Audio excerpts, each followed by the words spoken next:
ಬೆಳಗಿನ ಚಿಗುರಿಗೆ ಹರ್ಷದ ಸೊಗಸು, ಹೊಸ ಜೀವನಕ್ಕೆ ಹೊಸದಿನ ಮೊಳಕು, ಮಧುರ ನೆನಪಿನ ಸುಗಂಧ ಹರಿಯಲಿ.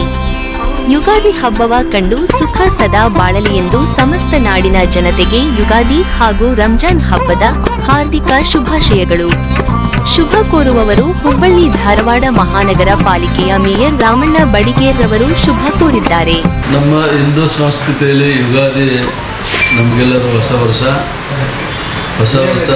ನಾಡಿನ ಜನತೆಗೆ ಮತ್ತು ಹುಬ್ಬಳ್ಳಿಯ ಎಲ್ಲ ನಿವಾಸಿಗಳಿಗೆ ಆ ದೇವರು ಸುಖ ಸಮೃದ್ಧಿ ಕೊಡಲಿ ಅಂತ ಬೇಡಿಕೊಳ್ಳುತ್ತೇನೆ. ಅದೇ ರೀತಿ ರಂಜಾನ್ ಮುಸಲ್ಮಾನರಿಗೆ ಪವಿತ್ರವಾದ ಹಬ್ಬ. ಅವರು ಈ ದಿನದಲ್ಲಿ ಉಪವಾಸ ವ್ರತ ಮಾಡಿ ದೇವರನ್ನು ಪ್ರಾರ್ಥಿಸಿ ಒಳ್ಳೆಯ ಎಲ್ಲ ಜನಾಂಗಕ್ಕೆ ಒಳ್ಳೆಯದಾಗಲಿ ಅಂತ ಅವರು ಉಪವಾಸ ಅದು ಮಾಡೋದರಿಂದ ಅವ್ರಿಗೂ ನಾನು ಶುಭಾಶಯಗಳನ್ನು ಹೇಳಲಿಕ್ಕೆ ನಾನು ಇಚ್ಛಪಡ್ತೀನಿ.